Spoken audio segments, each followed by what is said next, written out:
नाजरीन, आप जामन तो खाते ही होंगे और गुठलियाँ बेकार समझकर फेंक देते होंगे। हालांकि जामन की गुठलियाँ बेकार चीज़ नहीं है। ये गुठली कितने काम की चीज़ है, आइए आपको वीडियो में बता देते हैं। और वीडियो को छोड़कर मत जाइएगा, हम आपको जामन की गुठलियों के ऐसे फ़वाइद बताने लगे हैं कि आप जानकर हैरान रह जाएंगे। तो चलिए जानते हैं। तो इससे पहले अगर आपने मेरा चैनल शहबाज टीवी सब्सक्राइब नहीं किया तो प्लीज़ सब्सक्राइब कर लें और साथ ही घंटी के बटन को दबा दें ताकि आपको हर आने वाली नई वीडियो मिल सके। सबसे पहला इलाज, इलाज पेचश। जामन की गुठली को साया में खुशक करके इसका सफ़ूफ बना लें। 3 माशा ये सफ़ूफ दही की लस्सी के साथ दिन में 3 बार इस्तेमाल करने से हर किस्म की पेचश दूर हो जाती है। सर्दियों में दही की लस्सी की बजाय अंजबार के शरबत में मिलाकर चाट लें। मोतियाबंद का इलाज, आँखों से पानी आता हो या मोतिया उतर रहा हो तो जामन की गुठली खुशक करके बारीक पीस कर 3-3 माशा सुबह शाम पानी के साथ खाएं और जामन की गुठली बराबर वज़न शहद में पीस कर सुरमचू से सुबह शाम आँखों में डाला करें। लोग कहते हैं जब मोतिया उतरना शुरू हो जाता है तो फिर रुकता नहीं। ये आसान सी दवाई लोगों के इस ख्याल को गलत साबित कर देगी। जामन की गुठलियों को खुशक करके बारीक पीसकर शहद मिलाकर बड़ी बड़ी गोलियां या बत्तियां बना लें। बवक्ते ज़रूरत शहद में घिसा कर लगाएं। एक दफ़ा बनाकर साल भर काम ला सकते हैं।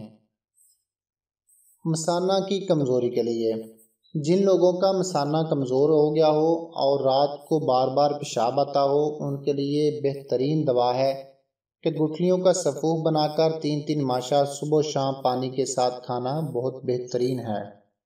खूनी दस्त यानी कि खूनी पेचश वगैरह आना।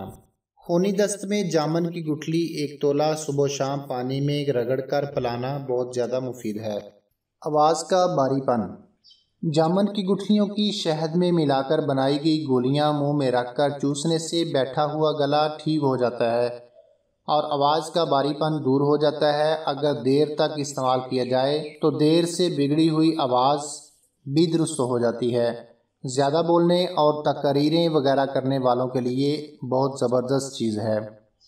जिगर की गर्मी के लिए, जामन की गुठलियाँ निकालकर और उनका 1 सेर गूदा लेकर पहाड़ी नमक 1 तोला, स्याह नमक 8 तोला, दारचीनी हस्बे जायका, ज़ीरा स्याह हस्बे ज़रूरत पानी मुनासिब जामनों के गूदे में नमक हल करें। ये याद रहे कि नमक समंदरी इस्तेमाल ना करें, इससे जायका ख़राब हो जाएगा। नमक पहाड़ी इस्तेमाल करना ज़रूरी है। साथ ही स्याह नमक भी हल कर दें। जब किसी को पिलाना हो तो इस नमकीन गूदे में से 1 तोला लीजिए और इसमें चीनी का एक बारीक सफ़ूफ निसफ छिटांक मिला दीजिए और 1 तोला ज़ीरा स्याह बरियाँ का सफ़ूफ मिला दें और 1 पाव पानी में घोलकर छान लीजिए और बर्फ़ डालकर इस्तेमाल कीजिए। ये सरदाई नहायत लजीज बनती है। इसके इस्तेमाल से बदहज़मी, भूख का ना लगना, मैदा की कमज़ोरी और आंतड़ियों की शिकायत दूर हो जाती है। जिगर की गर्मी इससे दूर हो जाती है। खून जिस्म के किसी हिस्सा से खारिज होता हो, इसे रोकने में मददगार है। लिकोरिया, जामन की छाल साया में खुशक करके और बारीक पीस कर कपड़ छान कर लें। जामन की छाल 4-4 माशा सुबह शाम पानी के साथ खिलाने से लिकोरिया दूर हो जाता है। सुजाक, जामन का तरोताज़ा छिलका 1 तोला, आधा पाव पानी में रगड़ छान कर सुबह शाम पिलाना सुजाक को दूर करता है।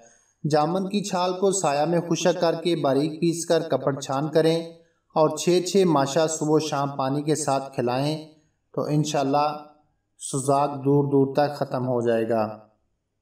दांत का मर्ज, जामन की छाल को साया में खुशक करके बारीक पीस कर कपड़ छान कर लें और दोनों वक्त सुबह शाम इसे बतौर मंजन दांतों और मसूड़ों पर मलकर मुंह को पानी से साफ कर दिया करें। इससे दांत और मसूड़ों के तमाम रोग दूर हो जाएंगे, हिलते दांत भी ठीक हो जाएंगे। जी तो नाजरीन, अगर आपको मेरी ये वीडियो अच्छी लगी तो प्लीज़ कमेंट्स में ज़रूर बताइएगा और इस वीडियो को लाइक और शेयर ज़रूर कर दें ताकि दूसरों तक अच्छी बात पहुंच जाए।